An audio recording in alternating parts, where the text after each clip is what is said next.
तो दोस्तों, पिछले एपिसोड में आपने सुना कि रुद्रा के कहने पर राघव अपने कमर से एक नक्शा निकालकर उसे देखने लगता है, पर जो गुप्त रास्ता उसे पहले दिखाई देता था अब वो नक्शे पर नहीं दिख रहा था। आगे के सफ़र के लिए कोई रास्ता ना मिलने के कारण वे सभी परेशान हो गए। अब देखना यह है कि क्या रुद्रा इस समस्या का कोई समाधान निकाल पाएगा। चलिए जानते हैं आज के एपिसोड में। आप सुन रहे हैं कहानी आदि शक्ति का रहस्य एपिसोड 36। रास्ता ना मिलने के कारण रुद्रा काफ़ी परेशान हो गया था। उसने गर्म लहजे में राघव से कहा, क्या राघव भैया, तुम्हें पता है ना कि हमें जानवी भाभी को ढूंढना है, तो थोड़ी समझदारी दिखाते हुए राजमहल से आते वक्त 3-4 नक्शे तो साथ लेकर आते। नक्शा लाया भी तो कौन सा, आधा फटा हुआ। अब इस फटे हुए नक्शे के ज़रिए हम जानवी भाभी को कैसे ढूंढेंगे बताओ। रुद्रा की ये तीखी बातें सुनकर राघव भी चिढ़ गया। उसने कहा, हाँ हाँ हाँ श्रीमान महान योद्धा, तुम तो ऐसे बोल रहे हो जैसे मेरा यहाँ से रोज का आना जाना रहता है। शुक्र मनाओ कि ये फटा नक्शा हमारे पास है। ये मुझे गुरुजी ने अपने मंत्र शक्ति से प्रकट करके दिया था और ये भी बताया था कि सही समय आने पर यह आधा नक्शा पूरा हो जाएगा और सारे रास्ते साफ हो जाएंगे। अब हमें बस उस सही समय का इंतज़ार करना होगा जब यह नक्शा पूरा हो जाएगा। सही समय का इंतज़ार, ये बात सुनकर रुद्रा फिर से सदमे में आ गया। इस बात पर वो राघव को और सुनाने लग गया। सही समय, सही समय? अरे राघव भैया, समय ही तो नहीं है हमारे पास और तुम सही समय की बात कर रहे हो। रुद्रा की ये बात सुनकर राघव भी कहाँ शांत बैठता, वो भी रुद्रा को सुनाने लग गया। अब इसमें प्रवाल बड़ी दुविधा में था। उसे समझ नहीं आ रहा था कि इन दोनों में से उसे किसका साथ देना चाहिए। राघव और रुद्रा की बातचीत से उस कन्या का ध्यान टूट गया।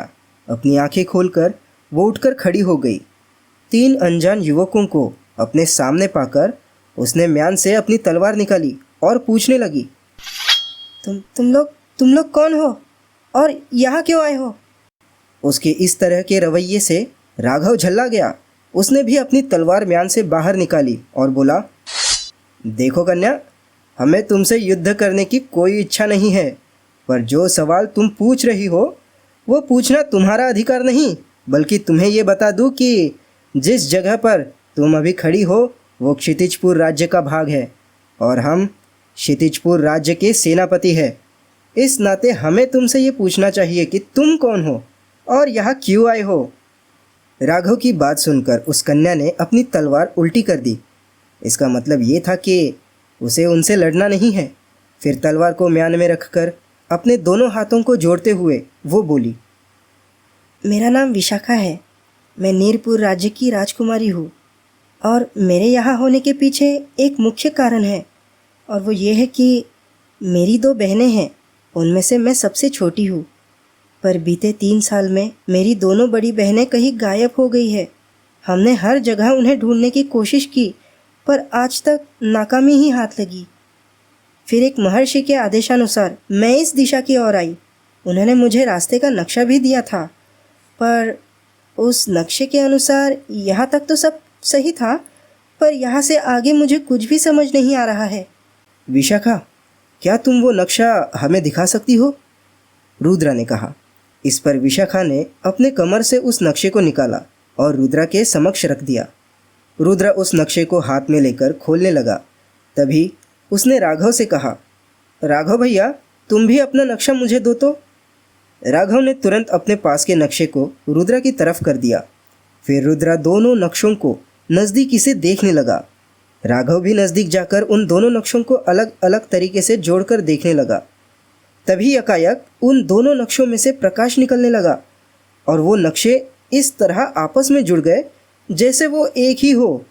ये देख सभी अचंभित हो उठे। फिर राघव उस नए नक्शे को हाथ में लेकर माँ काल भैरवी के मूर्ति की तरफ मुंह करके खड़ा हो गया और उस नए नक्शे को देखने लगा। अचानक उसके चेहरे पर खुशी की लहर दौड़ गई। वो नक्शा हाथ में लिए एक और चलने लगा और बाकी सभी लोग उसके पीछे पीछे चलने लगे। चलते चलते वो लोग उस जगह पहुंच गए जहाँ की ढलान दीवार की तरह सीधी थी। आगे एक बहुत बड़ी खाई थी। वो खाई इतनी गहरी थी कि नीचे की जमीन तक नहीं दिख रही थी। तभी राघव नक्शे से अपनी नज़र फेरते हुए बोला, रुद्रा, नक्शे के हिसाब से हमें यहाँ से नीचे उतरना है, पर इस खड़ी ढलान को देख ऐसा कर पाना असंभव लग रहा है। वो चारों ही अपने अपने हिसाब से सोचने लगे कि आगे क्या किया जाए, लेकिन किसी को भी कुछ नहीं सूझ रहा था। तभी रुद्रा बोल पड़ा, देखो, सिर्फ सोचने से कुछ नहीं होगा, बल्कि हमें कुछ करना होगा।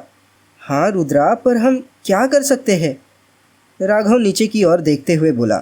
तभी विशाखा बोली, देखो, ये तो तय है कि अगर हमें यहाँ से नीचे उतरना है तो हमें एक बहुत बड़ी मजबूत रस्सी की आवश्यकता होगी।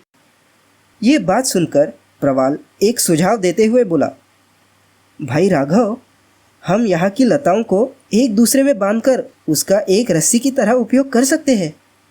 प्रवाल का सुझाव सबको अच्छा लगा।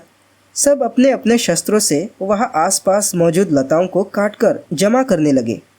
करीब आधे घंटे की मेहनत के बाद चारों के पास अपने अपने लताओं की लंबी रस्सी थी।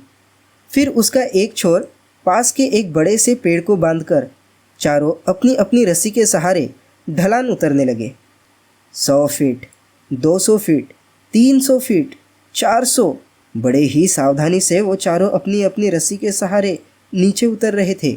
इतने नीचे उतरने के बाद भी उन्हें ज़मीन नहीं दिखाई दे रही थी। वो चारों जब नीचे उतर रहे थे तो उस वक्त अपने शरीर को संतुलित करने के लिए कुछ देर के लिए रुक जाते थे, फिर आपस में बातें करते हुए फिर से नीचे उतरने लगते।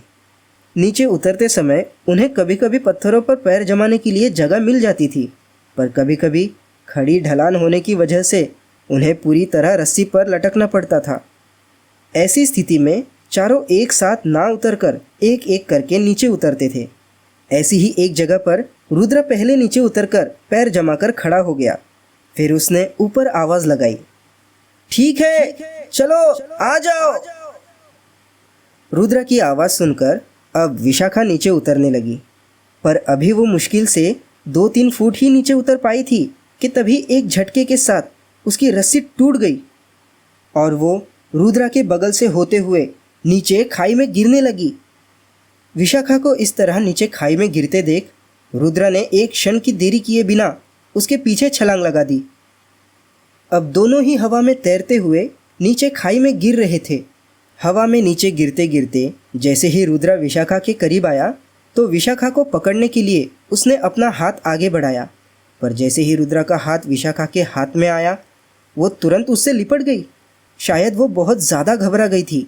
वैसे तो घबराया हुआ रुद्र भी था, पर अब जो कुछ भी होना था सब ऊपर वाले के भरोसे था।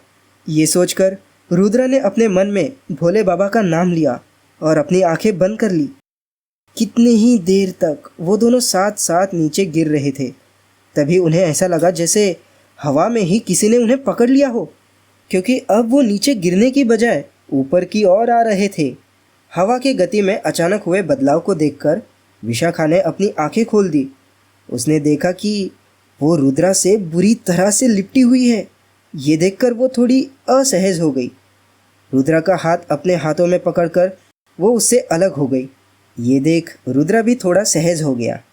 तभी ये मालूम पड़ा कि जिस किसी चीज़ ने भी उन्हें पकड़ रखा था अब उसने उन दोनों को फिर से छोड़ दिया है और वो दोनों फिर से तेज़ गति से नीचे की ओर गिरने लगे हैं। ये देख विशाखा फिर से घबरा गई। वो फिर से रुद्रा से लिपटना चाहती थी, पर रुद्रा ने उसे अपनी पीठ पर ले लिया और कमर से एक दुपट्टा निकालकर खुद को विशाखा से बांध लिया।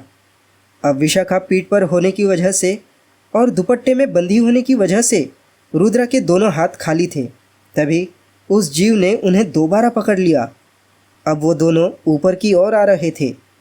रुद्रा ने देखा राघव और प्रवाल अपनी रस्सी के सहारे अब ऊपर की ओर बढ़ रहे थे। उसने जोर से उन्हें आवाज़ लगाई, राघव भैया, प्रवाल भैया। पर दूरी की वजह से रुद्रा की आवाज़ उन तक नहीं पहुंच पा रही थी। देखते ही देखते राघव और प्रवाल रुद्रा के आंखों से ओझल हो गए। तो दोस्तों, आखिर वो अदृश्य जीव कौन था जिसने रुद्रा और विशाखा को पकड़े रखा था? क्या रुद्रा और विशाखा इस नए खतरे से खुद की जान बचा पाएंगे जानने के लिए सुनिए अगला एपिसोड।